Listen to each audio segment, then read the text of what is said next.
Hello, GCAP streaming viewers. This is Messy Characters and Breadcrumb Trails, Designing Player Investment. I'm Toiya Kristen Finley. I'm a game designer, narrative designer, game writer, editor, and diversity consultant. I'm also a writer and editor outside of games. I'm the co-author of the Game Narrative Toolbox and the editor of Narrative Tactics for Mobile and Social Games, Pocket-Sized Storytelling. As of late, I've been editing and writing AAA games, indie titles, and interactive fiction for mobile. And I watch a lot of TV, whether that's network, cable, or streaming, so you can partially blame my viewing habits on this talk. A couple of years ago, I realized there were two stories, one TV show, one manga, where after reading or watching, I just had to go online to see what people were saying about them. To this day, I still go online immediately afterwards. I'm a lurker, so I don't engage, but these are stories that make me think. Sometimes it's as simple as, I wonder what will happen next. Other times I'll start theorizing about a plot point or what a character might do. I want to know if other people who read and watch are picking up on the same clues or story and character beats as I am. I want to point out that I'm not necessarily talking about fandoms or shipper wars or fandom cultures and subcultures. I'm talking about people coming together to share their thoughts, positive or negative, help each other understand things they may have missed, or speculate on where the story and characters are headed. I've asked myself, what about these stories makes me want to connect to online communities that are discussing them? But the more I thought about it, what I really wanted to know was, what are these stories doing in the way they're told that is getting audiences excited enough to constantly theorize about them? I don't think what these stories are doing is revolutionary, but in this talk, I'm going to address their storytelling techniques in ways that I like to contextualize what I believe they do so well. What are the design keys we can use to make our game so engaging that our players are going to be driven to find out all they can about the world and share it? Hopefully, when I'm finished, I'll have shared ways to add greater depth to storytelling in games and contribute to players' emotional investment. You might think of a story that sends you online or makes you theorize as I'm talking, and see if it has the same characteristics as the stories I'm discussing here. All right. What is the #1 key to getting players so invested that their level of engagement keeps them searching for answers and cool stuff? Immersion. Now, immersion discussions have become a bit cliche, and our eyes tend to glaze over at the mention of it, and we really don't think about what it means anymore. But I want to talk about immersion in a way that gives us a new perspective of the concept. Want players to notice all of your clues in the sound, level design, dialogue, environmental narrative, and the text players find? You need immersion for them to get the most out of the world. Want immersion? You need to start with great character and character development. You might be saying, wait, why are characters the starting point to immersion? With immersion, the player experiences a psychological phenomenon. Immersion as a process is automatic unconscious reaction to and interaction with the environment. And immersion requires cognitive empathy, the ability to take the perspective of another person. So the entryway to immersion is taking on the perspectives of characters in a game. We'll come back to how that happens in a bit. I'm going to start analyzing a couple of non-games first because I think we can take what stories and other media do well and apply it to games. These stories have a couple of characteristics in common. As I said before, they're not reinventing storytelling, but they're taking what we would consider necessary for good or satisfying storytelling and adding a little spice to engage audiences on deeper levels. These stories, Attack on Titan and The Good Place, sent me on my original quest to understand what it is about these stories that get audiences so invested in them. By the way, there will be spoilers in this talk. I'll try not to give too much away, and these will be things that have been revealed some seasons or volumes ago, as the case may be. We know that stories have to have compelling characters that we love, hate, or love to hate. If we study how to create great characters, we're instructed to create characters with both strengths and weaknesses. You know, add a couple of weaknesses here and there. The weaknesses, though, make the character more realistic, and we often don't see these weaknesses on display that constantly remind us that the character has some severe weaknesses or foibles. The weaknesses usually show up to spur on a major plot point or character arc to test the character or help them develop. Note, I'm intentionally not going to call these characters three-dimensional. That's another term we use so much that we just sometimes don't consider what it actually means anymore. With messy characters, their weaknesses are a big part of who they are, and they're fundamental to the person. We're not allowed to forget about them because they're often on display. And as I suggest in the name, those weaknesses are messy. Their messiness is more than weaknesses or character flaws. It includes things they struggle with and have difficulty overcoming, things that have happened in their lives or aspects of their lives they want to change. This is a little different than the hero or protagonist who is constantly overcoming problems. These messy weaknesses are often the cause of a plot point or exacerbated by conflict, but they're often on display during quiet character moments and dialogue meant for characterization or to illustrate how relationships are growing or for better or ill. So in other words, messy characters equals four-dimensional characters. Or messiness is another way for us to make characters more believable or realistic, because a character's messiness is a way to make a more complete person. Realistically, a weakness doesn't show up to drive a plot point or kick off character development. That weakness is always there. And when that weakness does create a problem, it feels like a natural part of the story. Attack on Titan's fandom wiki describes the story premise this way. It's set in a world where humanity lives inside cities surrounded by enormous walls that protect them from Titans, gigantic humanoid creatures who devour humans seemingly without reason. The protagonists, when they're not fighting off Titans, spend much of their time trying to figure out what the Titans are and what motivates them. They discover that some of these Titans are not mindless, and there's a very conscious human within the Titan and piloting it. If you watch anime or read manga, you're probably familiar with shonen protagonists. Shonen protagonists tend to gain skills and power up faster than other characters who have been working for years on their craft. They're naturally gifted, and it doesn't take them long before they realize they're amazing at this ability they just discovered. Eren struggles. He struggles and fails a lot. It takes him a while to figure out how to maneuver in his Titan form, and other Titan shifters can overpower him. Armin is one of Eren's best friends. He's a strategic genius. He has a genuine hope for the future where his people will be able to live beyond the walls and see these mythical places his grandfather taught him about. But despite being super intelligent, he has low self-esteem. We don't know anybody like that, do we? Even though he was skilled enough to join an elite group of soldiers, he still sometimes questions his abilities. Reiner betrays a group of people whom he trained with, fought alongside, and came to care about. In fact, he momentarily forgets his real identity due to PTSD. He can't face the reality that his friends learn of his betrayal. Reiner is in this position because he was forced into war as a child soldier. A lot of fans really like and sympathize with him, even though he's a villain. They want Reiner to finally be at peace, and he can never seem to get it, no matter how hard he tries. Now, if you have not seen The Good Place and plan on watching it, I will not give away the most major spoilers because that would be really evil of me. Eleanor had an awful upbringing. Her parents, who had a terrible marriage, neglected her. She declared her independence from them and raised herself. She didn't care about anyone else, using manipulating people she might call friends. Her job was to scam senior citizens, which she did not feel a little bit badly about. When she desires to become a better person, she can still be snarky, but she's also blunt in a way that her friends need to hear, and she's someone her friends can rely on. Now, Chidi is absolutely brilliant and has a love of philosophy. He pursues philosophy because he cares about humanity and wants to make life as best as it can be for everyone. He's a loyal friend, but he's incredibly insecure about offending or hurting other people. He's so terrified of hurting his friends' feelings that he can't be honest with them. In fact, when he has decided to be honest, he's done it in a way that wounds his friends. He suffers from crippling anxiety and gets stomach aches. We don't know anyone like that either, I'm sure.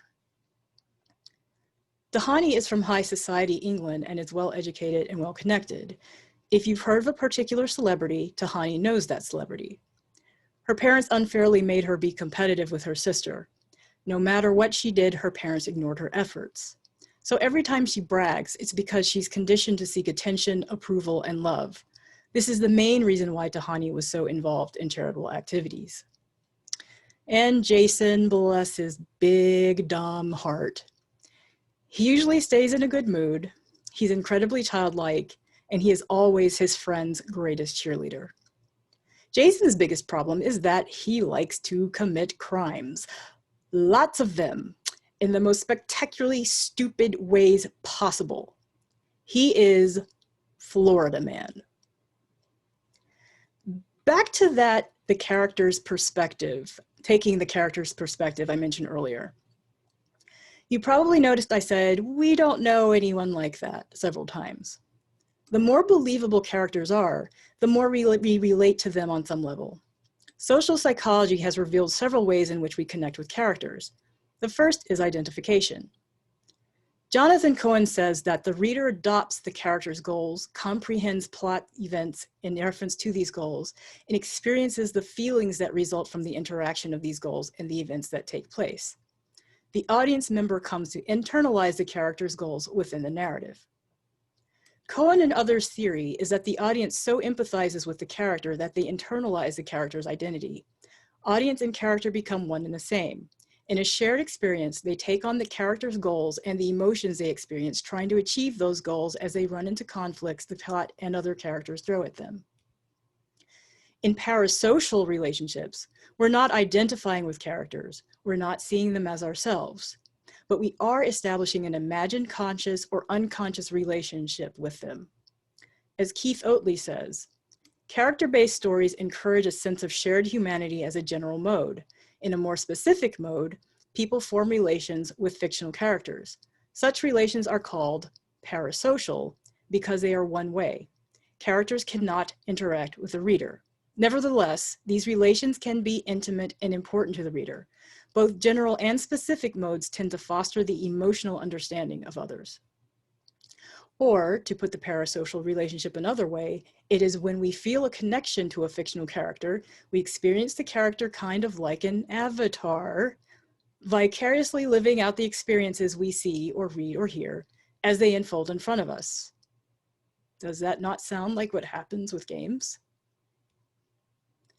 When we find that characters are similar to ourselves or we have an affinity with them, we get a deeper appreciation for their motivations and their reactions, according to Victor Erston. That's because we may have similar motivations or reactions. From our perspective, they're like us. Feeling that kind of affinity can lead to empathizing with the character, but whether we empathize with the character or not, perceived similarities between us and the character make us more immersed in the story, making us more invested in the story and the character. So identification is when the audience internalizes the character's identity and goals. A parasocial relationship is when the audience lives vicariously through the character. Similarity or affinity is the audience has affinity with the character's behaviors, motivations, and actions.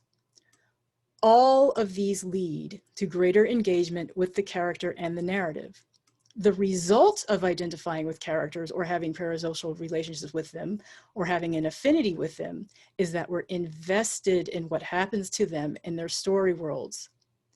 Based on life experiences, values, goals, fictional preferences, etc., people are going to have different levels of experience and connectedness with characters.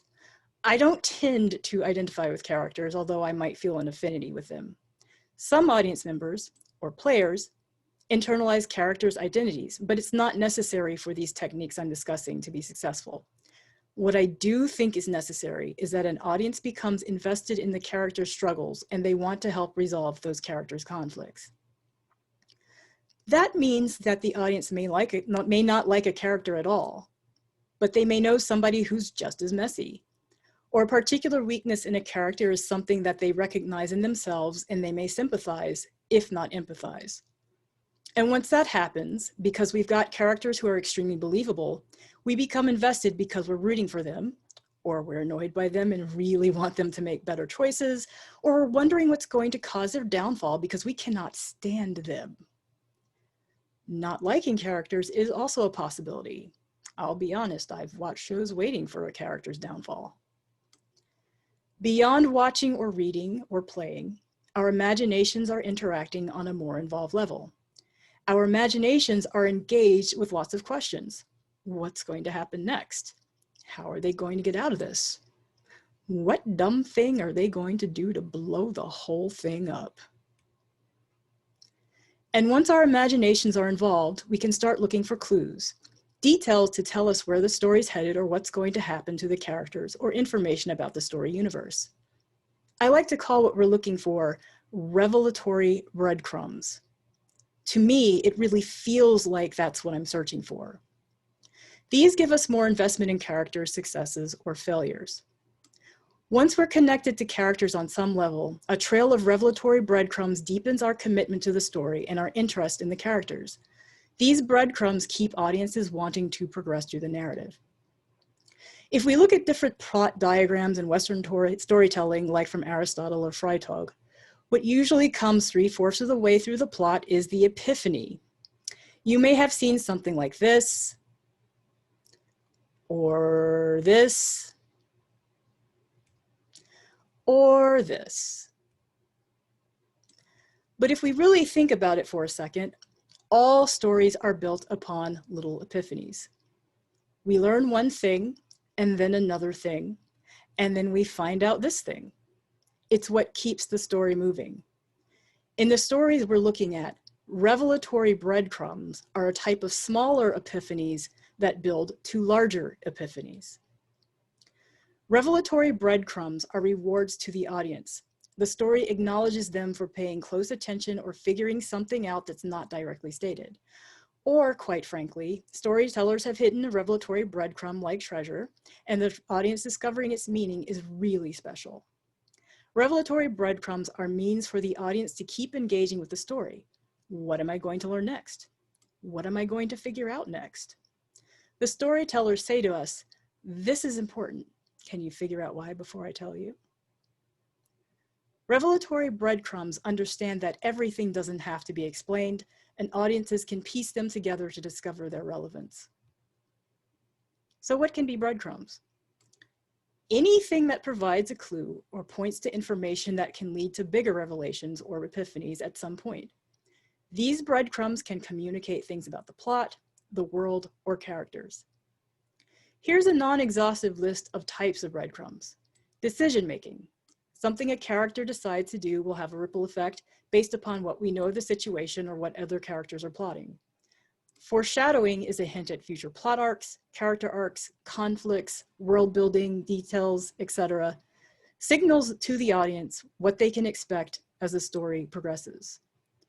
Lore provides important clues about absolutely anything in the world. In-jokes are a wink and a nod between the storytellers and audience. It's something most of the audience won't get, which makes it more special for those who do. And Easter eggs can be any hidden object. They're usually in the background. These can be in-jokes, messages, or references to something minor or major. We can make our breadcrumbs major, mind-blowing, twisty revelations that change everything our audience knew about the world or the characters or the story. But they don't have to be shocking twists. They could be very small things that aren't consequential but still enjoyable for the audience, like a character note. Let's start with a minor example, and when I say minor, I'm not passing judgment. Minor revelations can be incredibly entertaining and worthwhile. Let's start with revelatory breadcrumbs from The Good Place that connect knowledge from the real world to its fictional world.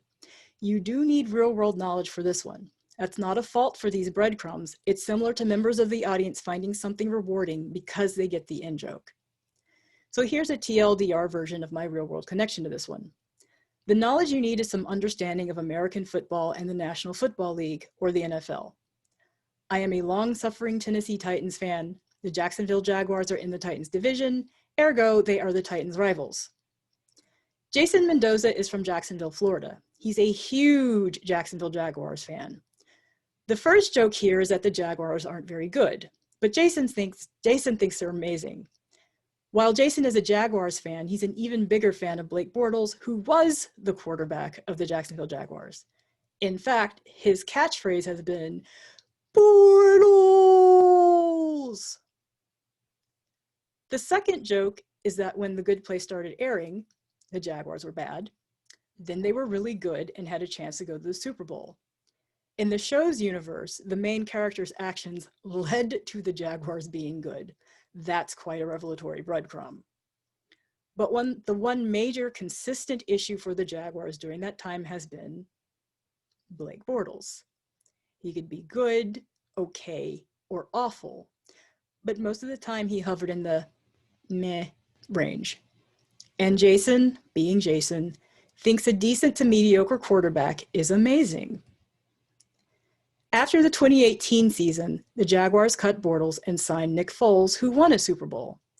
Now fans of the show wondered if The Good Place would ever mention that Bortles had been cut and how Jason would respond to the news.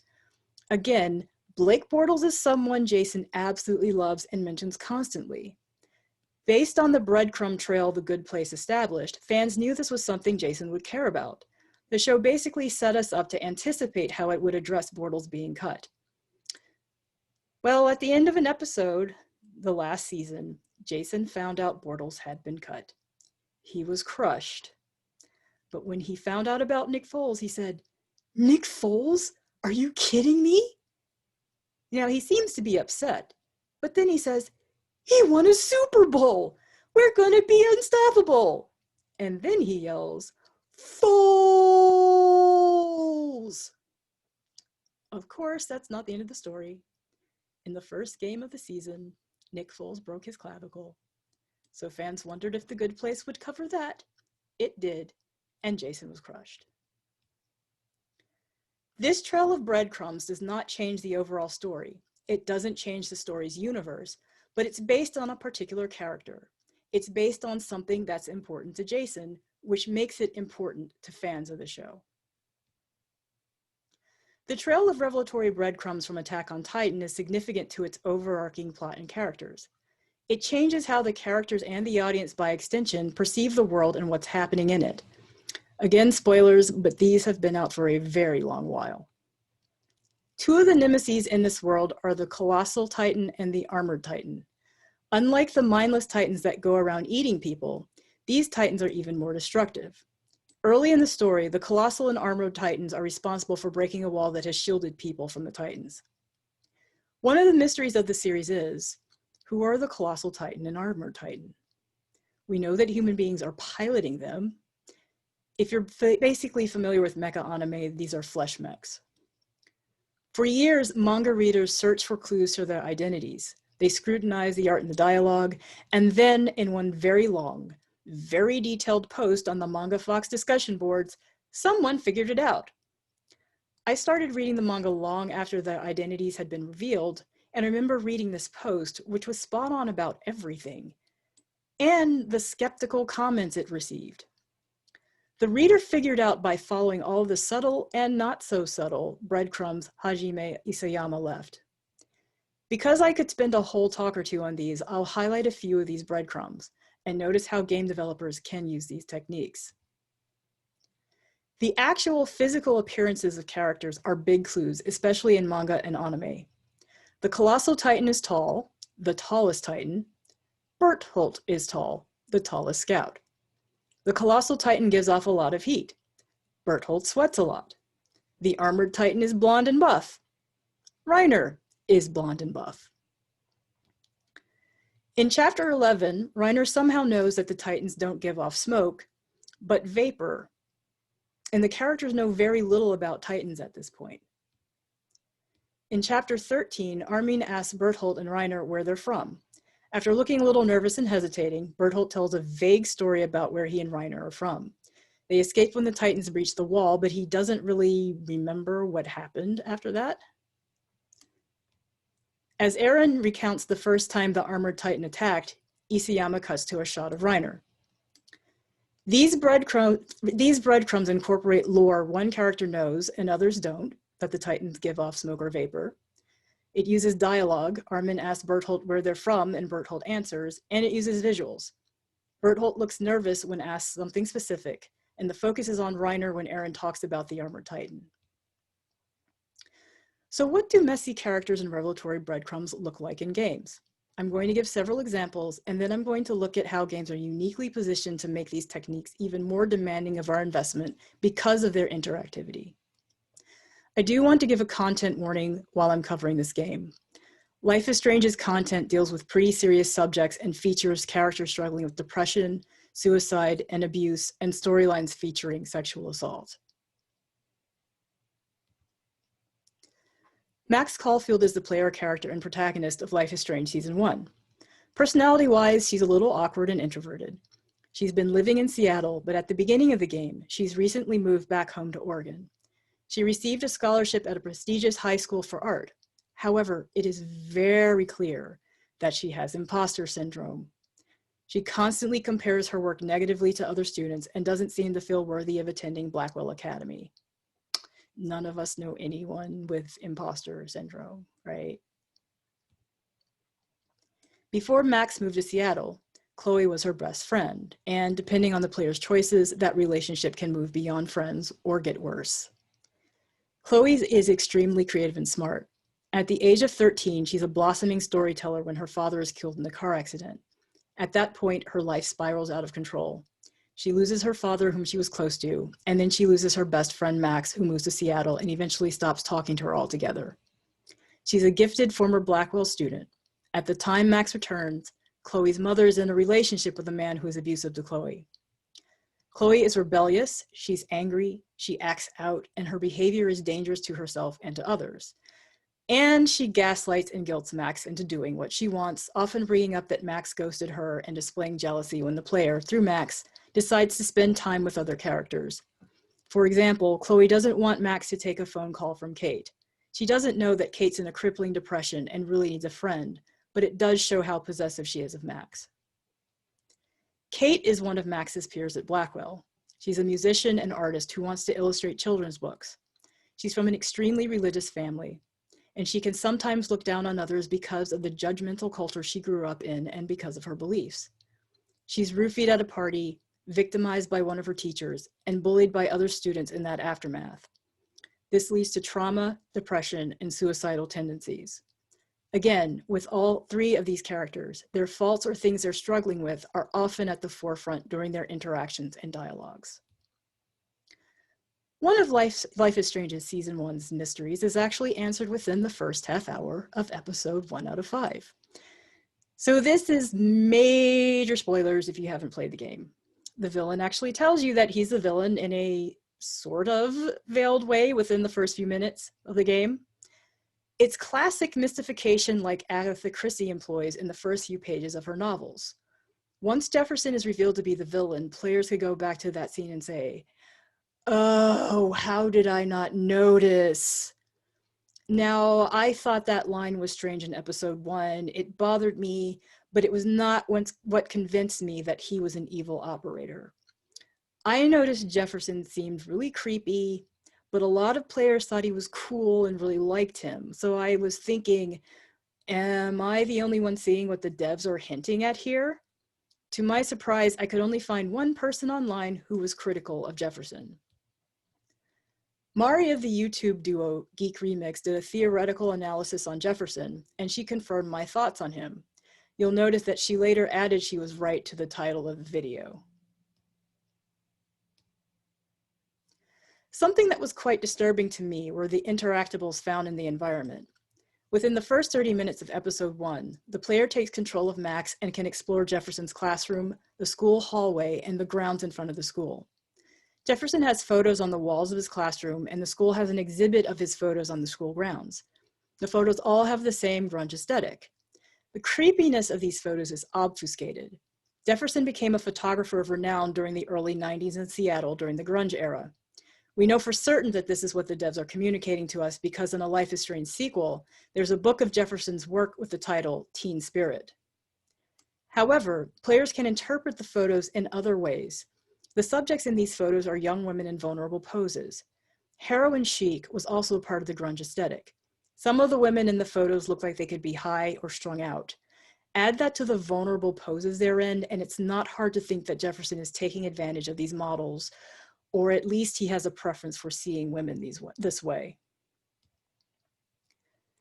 Max is never even slightly critical about Jefferson. So in this particular dialogue tree, why would she call Jefferson aloof? From the opening cinematic up until this conversation, Max has not been critical. Why would she say she's not sure about him? All she's done is gush about him. She thinks he's amazing. So what are these dialogue choices about? This is the first chance the game gives players an opportunity to voice their opinions of Jefferson. The fact that these responses aren't exactly glowing is a clue in itself.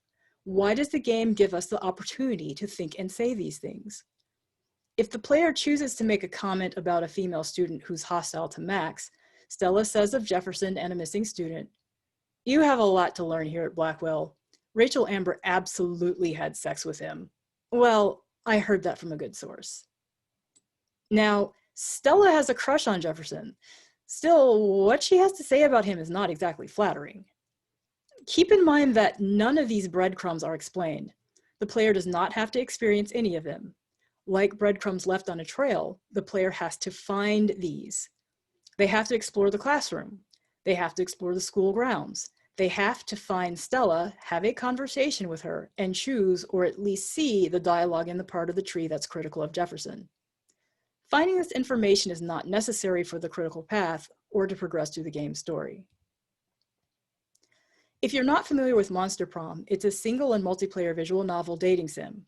You have 3 weeks to win over one of several of Spooky High's most popular students and get them to go to prom with you. The game is written with razor-sharp wit, and it has a lot of depth, gameplay, and story-wise. The original game has 394 events leading to 1,408 outcomes and 23 secret endings.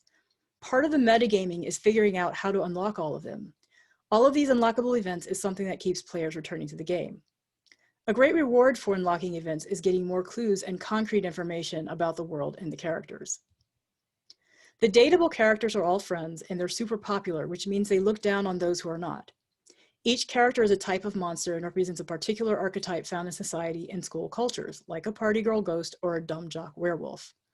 They're monsters, so they do monstrous things. Extortion, arson, vandalism, genocide.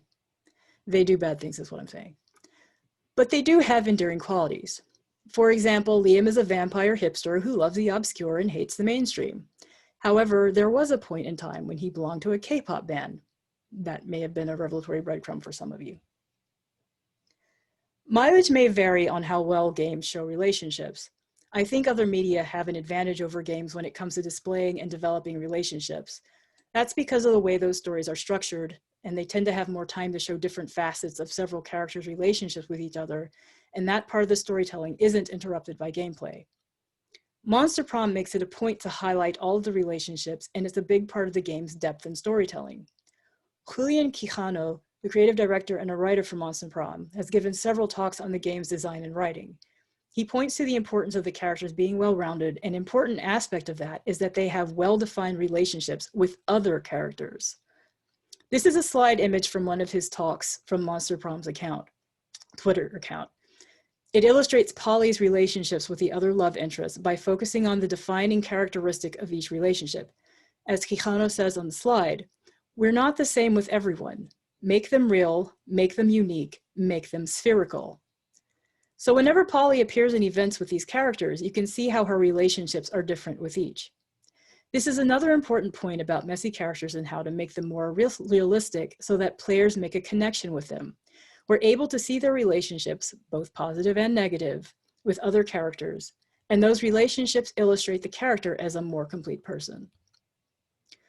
Both Life is Strange and Monster Prom are episodic or have a lot of content that you can unlock over a period of time. And TV shows and manga are serialized, and their stories are told over an extended period of time as well. I want to make it clear that what I've been discussing works for any kind of game or distribution model. Undertale is an RPG that takes about 15 hours. It's not episodic. It was released all at once. What it does brilliantly is subvert the idea of grinding in RPGs. In a typical RPG, you go around killing enemies, increasing your XP, and leveling up. In Undertale, killing enemies is viewed by the monsters in the world as actual murder. You can kill nobody and befriend all of the bosses in the game, kill some bosses and or mini-bosses, or kill everyone in the world. Playing both the pacifist and genocide routes shows you different aspects of the main characters, and either befriending these monsters or becoming their enemy is a major part of the game's gameplay and story. As I explained, part of the whole point of the game is to discover who these monster characters are and what happened to them in their world. Undyne is one of the bosses in the game. The player has to make several specific decisions in order to get some revelatory breadcrumb lore from Undyne about another character. So you must befriend Undyne by not killing any other monsters, befriending Papyrus, who's another boss, giving her water after her boss battle, visiting her at her house, and that unlocks the ability to call her on Papyrus's phone. After the player meets all of those prerequisites, Undyne has a monologue about a monster enemy the player encounters and fights. That's Shiren, who is shy, as her name suggests. She likes to sing, but she doesn't have confidence in her voice.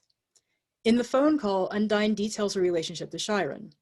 Undyne used to give Shiren piano lessons. Shiren's not essential to the story, but her place within it and her history and relationship to Undyne are revelations that deepen the world and give players a deeper appreciation of it. There are revelatory breadcrumbs that point to this side story, and players determine some of the breadcrumbs they find. If they befriend Undyne, they will see the piano in her house. The breadcrumbs the game puts in front of the player are during fights with Shiren. Her character design suggests she's shy and not confident. The player encourages her to sing. So, considering her personality and that she loses her sister, it makes sense that she became reclusive when Undyne tells us this. Throughout the game and in multiple ways, monster enemies who don't seem important are given in-depth histories. Holistic storytelling is used in medicine and psychology and even digital marketing, but I'm going to use a term a little differently. Holistic is really the best way to put it, and I can't think of a better adjective. Holism is the steady state or equilibrium of the system, the integrated whole of these parts. For our purposes, the system is the game and includes its gameplay and mechanics, its characters, its art, its sound design, its animations, its story, and its world. In other words, the system is the game. The integrated whole of a game is achieved through its narrative design. I like to say that narrative design ensures that the story and world embody the gameplay. We know that gameplay mechanics and choices we give players are all aspects of storytelling. So the game's narrative design enhances that storytelling and helps players draw meaning from the story and help them create their own narratives. The story and world can influence and inspire gameplay so that players stay immersed and tell their own stories. Any part of the game players interact with is the game space, and any part of the game space can be a part of the game's narrative design. Narrative design uses writing and other aspects of the game as storytelling vehicles, so narrative design equals story delivery. That means any way you can use aspects of the game to illustrate the story, world, or characters through the story and non-story elements is via narrative design. And here's a list of some of what that narrative design includes. In games, narrative design is holistic storytelling. What's unique about games is that players can determine what breadcrumbs they find, what they would like to discover, and how much energy they exert in finding them by choosing to interact with characters and the environment. Life is Strange has some of the most brilliant narrative design I've seen. When Max leaves the classroom at the beginning of the game, she walks out into the hallway and puts in her earbuds. She wants to drown out the world around her. At the same time she puts her earbuds in, the soundtrack starts. What we're listening to is what Max listens to. She's so fucking shy.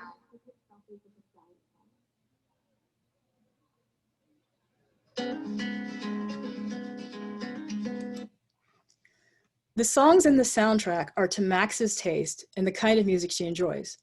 There are even times when Max's dorm room where you can turn on her stereo and have her play along to the songs on her guitar. We get a voiceover hearing Max's thoughts when we interact with objects in the environment. The font in the UI and menus is Max's handwriting. The UI design is evocative of Max's sketching style. We know this because Max keeps an in-game journal in the same handwriting. Life is Strange's narrative design is a reflection of Max's personality, what's important to her, and her inner world. It's holistic storytelling based around the player character and protagonist. Narrative design is the means we can develop a breadcrumb language by using it to communicate what the breadcrumbs are, where to find them, and how players can engage with them. In other media, the audience reads, sees, or hears the breadcrumb trails. In games, they're actively engaging with these breadcrumbs. Games have a myriad of ways to design the revelatory breadcrumbs and the language between devs and players, but for them to be successful, they have to be well integrated into the game's narrative design. As I mentioned earlier, there's a lot of content for players to unlock. Damon is literally a resident of hell. He likes destroying things, he's loud and brash, he's a dude bro. Damien gains depth, however, when you learn about why he'll always fight for love. He learned from his fathers that love is a strength, not a weakness. Through Monster Prom's narrative design, this breadcrumb gives us some characterization for Damien and world building from the Monster Prom lore because we learn his fathers formed an alliance in hell. Life is Strange's narrative design creates a world of revelatory breadcrumbs discoverable through gameplay and how those breadcrumbs are experienced through Max's personality. Let's break down the conversation with Stella again and how this is the player's opportunity to respond to what they've experienced at the beginning of the game. The narrative design facilitates a language communicating how to find these breadcrumbs through the narrative structure, environmental narrative, and the dialogue system. It's important to carefully plot where players will engage with or find these breadcrumbs. At the time Max can have this conversation with Stella, we can ask, why is it here? Why does the player have the opportunity to have Max say this line? Through her inner dialogue at the beginning of the game, Max has done nothing but gush about Jefferson. She hasn't said anything negative about him. This choice of dialogue is a revelatory breadcrumb, and it's based on other revelatory breadcrumbs. This dialogue is from the player's point of view, not Max's. This is the game acknowledging that the player may have a different perspective about Jefferson than Max does. So this dialogue choice has several functions. It rewards the player for exploring. The player does not have to talk to Stella. It rewards the player for noticing clues about Jefferson or being suspect of him. And it provides more clues through Stella's reaction to the dialogue. And in Undertale, the narrative design uses mechanics and branching paths, kill monsters or not, give Undyne water or not, environmental narrative, the player can make the piano connection seeing a piano in Undyne's house, and the menu, this is where the player makes calls to Undyne. Okay, so how are we going to design our messy characters and revelatory breadcrumbs? For messy characters, focus on their background and how they got to be the person they are at the beginning of the game. Things that can shape them include relationships with their parents, not having parents, relationships with siblings, relationships with friends, educational background, relationships with spiritual beliefs, or life-altering moments. Now give them some major weaknesses and personality flaws.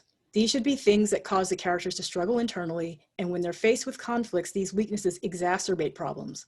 Their weaknesses should sometimes cause problems.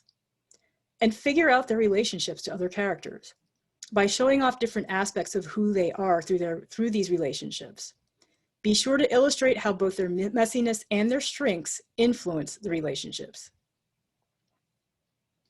So, if you're coming up with your revelatory breadcrumbs, think about what can the scope of your game handle. Make sure that you do limit yourself through scope. What kind of breadcrumbs can you have? How many? How many can you design in time for your project's launch? Asking and working with your team if you have one is really important here to find a scope. It is really, really easy to go beyond scope, especially when ideas are flowing. Here are some other questions you can ask yourself about scope, and these are by no means exhaustive. Are they only going to be plot and character-based breadcrumbs? Are these going to be extra content and not part of the critical path or main gameplay and storyline? Are they going to be delivered through art or sound, etc.? Plan out when in the narrative you'll reveal them or where along the plot you'll reveal them. Plan out how the player will find or engage with them. And then how will you signal to the player that the breadcrumb is, in fact, a breadcrumb? There are all sorts of ways to drop these breadcrumbs, and players learn what they should pay closer attention to, establishing a language between players and the game. So through art, we have Shiren's character design, illustrating her shyness and reclusiveness. Undertale establishes a language with the player that character design says a lot about characterization. We have environmental narrative. We can see that Undyne plays the piano because there's one in her house, so it's not a surprise when we find out she gave Shiren piano lessons. We get a clue into Mr. Jefferson's true character when we see his photography around the school. Both of these games show players over and over that they can learn by paying close attention to what's in the environment. With interactables, there can be objects or items in the environment that players can touch. whether that happens in 3D, 2D, or text. We can get the player character's thoughts about those items, or we can read lore that contains the types of clues we'd like to give the player. Through dialogue, what NPCs, player characters, or players choose to say can be revealing, like Max's conversation with Stella. Several lines of dialogue suggest to players that maybe Jefferson shouldn't be lionized. Players learn to pay attention to the dialogue through mechanics. What player characters can do reveals important information about them. Choosing to spare Undyne instead of defeating her leads to players possibly befriending her. Befriending her leads to revelatory breadcrumbs in Undertale's world. And with Easter eggs, these are hidden messages we leave for the player. They can appear anywhere or at any time. These are usually visual, but they can be anything that might be difficult to find. They usually serve as a wink and a nod, and they're rewarding for players because they're hard to find. Once players find an Easter egg, they tend to look for more of them. With random events, players won't get these through skill, but because they're special and there's a lower percentage chance that players will experience them. These are perfect for dropping little nuggets players wouldn't otherwise know. Unlocking random events becomes desirable, and players will try to find out how to get them, as is the case with Monster Proms players. And then there are unlockables, events, party members, etc. These can be all sorts of ways there can be all sorts of ways that players unlock content. Part of the fun for them is to figure out how to do it, whether they use online aids or figure it out on their own. Revelatory breadcrumbs are great rewards for unlocking something. Monster Prom has many unlockable events, some of which lead to secret endings. These events give players more insight into the characters and the world. So once you have your breadcrumbs, how do you hide them or get players to hunt for them, to know that there's something they might not think are important at first? Detective fiction has mastered hiding clues, and I think we can learn a lot from that genre. Before I close, I want to give a list of ways to, in the words of Catherine Emmett and Mark Alexander, do a little attention manipulation. Make details seem significant when you first introduce them, then make them seem like they aren't important through a false trail. Then reveal they are important after all. Jefferson announcing he's the main villain at the beginning of Life is Strange is an example of this.